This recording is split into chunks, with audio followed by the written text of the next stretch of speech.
asalaamaaleykum mbokk yi, teel a gaawu ñaar fukki fan ak juróom-ñeent ci rajab muy weeru ndeyu koor di juróom-ñaareelu weer ci atum junni ak ñeenti téeméer ak ñeent fukk ak juróom ci gàddaay yonente bi sallallahu alayhi wa sallam dëppoo fukki fan ci weeru février ci atum ñaari junni ak ñaar fukk ak ñeent. ñaar fukki fan ak juróom-ñeent bokkul ci lim yu fàtti lim bu rafet la, kon tey ci gaawu bi rafet na.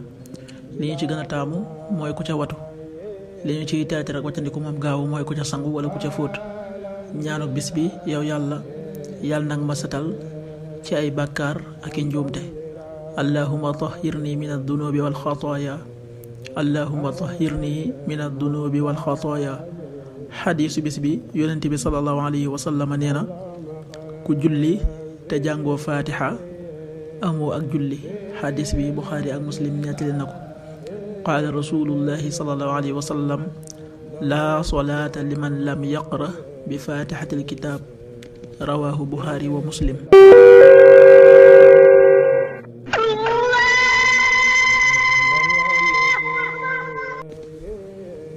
waxtu julli yi suba waxtu na dana tàbbi 6h16 juróom benn waxtu yu tegal fukki simili ak juróom benn. tisbaar 13h48 benn waxtu bu tegal ñeent fukki simili ak juróom ñett. takkusaan 16h48 ñeenti waxtu yu tegal ñeent fukki simili ak juróom ñett. timis 19h12 juróom ñaari waxtu yu tegal fukki simili ak ñaar. gee 20h23 juróom ñetti waxtu yu tegal ñaar fukki simili ak ñett. loolu mooy waxtu julli ci Touba ak li ko wër.